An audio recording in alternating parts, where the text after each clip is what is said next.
Hello, Gildas Club Muskoka. My name is Erin and I am the program coordinator. Today I am sharing with you a recipe for breakfast cookies. A recipe for 3-ingredient banana oatmeal breakfast cookies from a website called Clean and Delicious inspires this recipe. If you are interested in viewing the original recipe, I will have a link in the description box down below. The main ingredients for these cookies are banana and quick cooking oats, which I believe are still easy to find during this period of self-isolation, so these cookies will make a perfect addition to your quarantine meal plan. If you are on active cancer treatment or may be preparing these cookies for someone on active cancer treatment, I want to share with you the tasting and scent guidelines for these cookies in case there are any aversions to food. While these cookies are being prepared, there is not really a strong scent aside from the bananas. These cookies are baked, and while they are baking, you will notice they have a very mild, sweet banana scent. These cookies are a softer, chewier cookie and have a very mild, sweet flavor. If you are unable to eat or don't have all the ingredients on hand that I used, I do talk about other options in the video.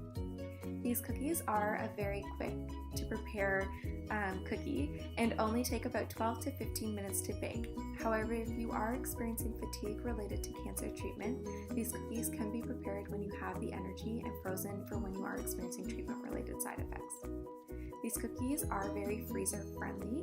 If you will be freezing these cookies, allow them to cool completely after baking and freeze in an airtight container. If you are stacking these cookies in your container, I would recommend using wax paper between the layers to keep them from freezing together. If you have any questions or concerns related to your diet before, during, or after cancer treatment, I would recommend speaking to your oncology team or to a dietitian connected to your cancer center. Thank you so much for... Okay guys, so for our breakfast cookies, all you really need are 2 main ingredients, but I do have a few add-ons here to show you how to kind of bulk them up a little bit. So the main 2 ingredients that you really do need are 2 very ripe bananas. These are the only source of sweetener in the cookies, so the riper they are, the sweeter they're going to be. I have also used bananas that I have frozen and thawed for this recipe, and that works just as fine, but I have fresh bananas, so you want 2 of those. And then 1.5 cups of oats. So these are quick cooking oats, and I find they work just as well. I've never tried this recipe with rolled oats, so I can't tell you exactly what that would be like, but quick cooking oats work really well. I find bananas and oats are still relatively easy to find, despite the fact that we're in quarantine and some things in the grocery store are a little bit more difficult, but I find bananas and oats are still relatively easy to get a hold of. So we're gonna start off by mashing the bananas. So you just wanna get them into a nice big mixing bowl, and I like to break them up in chunks just before they go in. That just makes it easier to mash. And I know banana bread has gotten extremely popular during the self-isolation period and during quarantine. So if you're getting sick of banana bread and you still want to find a way to use up those ripe bananas so you don't have to throw them out, this is a really great recipe.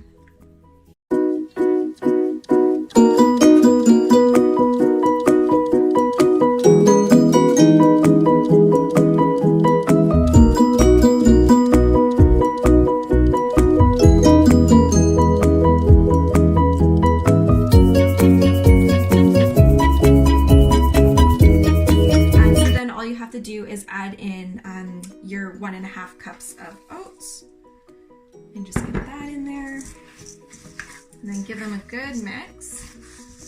It's enough so everything is well combined.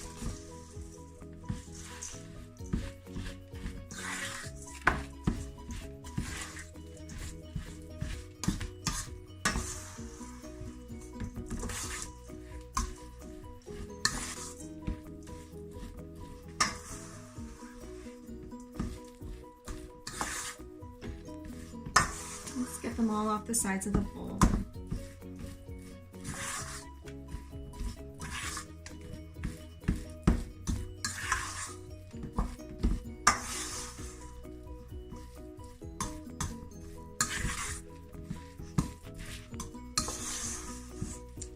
you go. So if you absolutely wanted to stop here and not add anything else, maybe if you're having some aversions to food, you can absolutely stop here.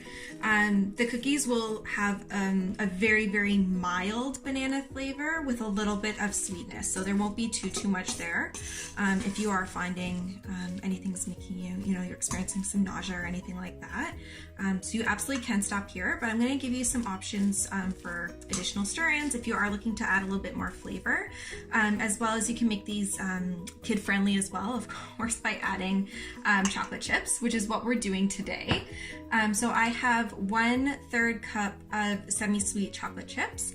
I've also used dark chocolate chips for this recipe, and they're really, really good, but I have semi-sweet on hand, so I'm just gonna add those in. If you wanted to keep this recipe vegan, by all means, another option for your stir-in could be dried fruit, or nuts would be really good too. But again, if you want to make these kid-friendly, chocolates are always a really good sell.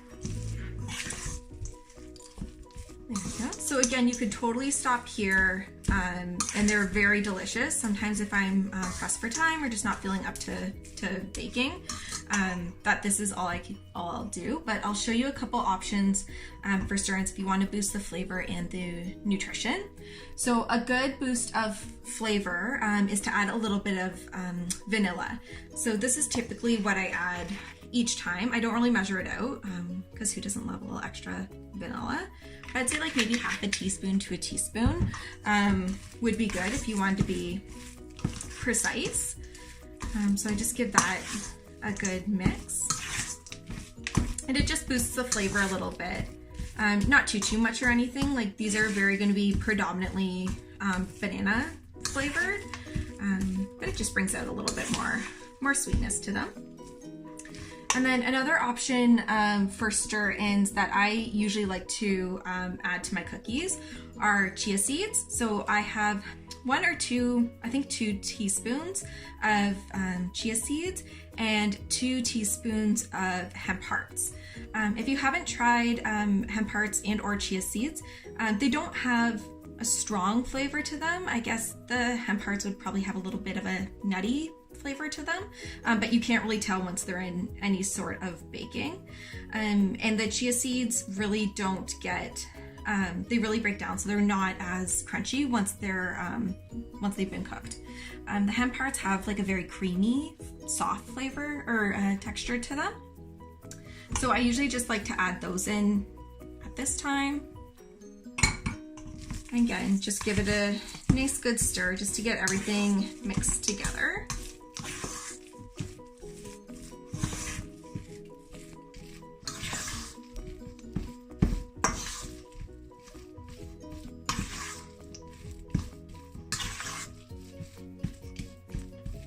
There we go. So it's all well mixed together. You can see the cookie batter is pretty thick and is sticking together because of those bananas. So I usually like to add a little bit of cinnamon to pretty much everything that I'm baking, and again, it just boosts the flavor a little bit and just makes them a little bit more warm and comforting. You will see that I like to sprinkle a little bit of cinnamon on top of the cookies too, right when they're about to go into the oven.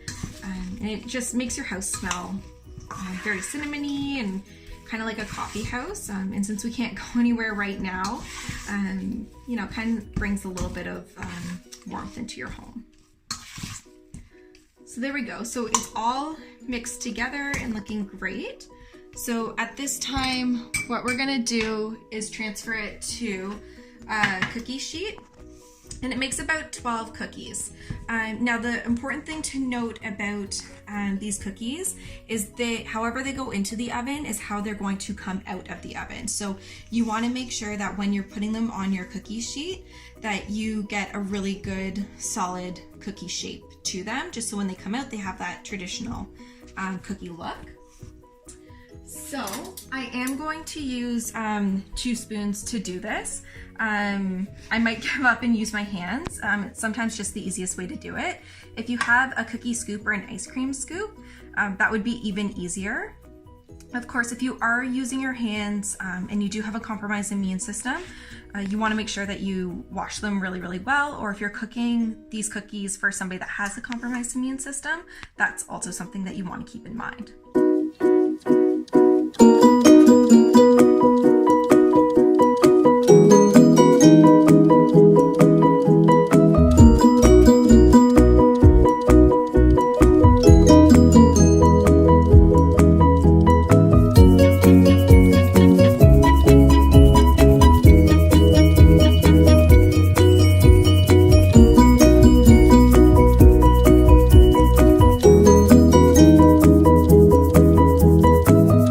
A little bit of cinnamon on top. Again, this is completely optional, but I just find it makes them smell a little bit better when they're in the oven, and as well as it gives them just a little bit more of a cinnamon flavor when they come out. But of course, if you're having any aversions to scents like this, or you're just not a big fan of cinnamon altogether, by all means feel free to leave it.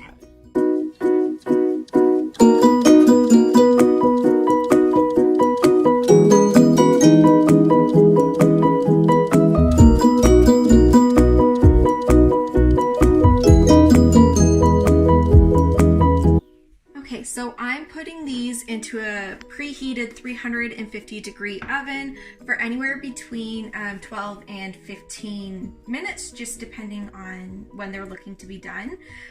You will notice that the bottom will start to have a little bit of a brown color to them, and that's a really good indicator that either they're done or almost done cooking.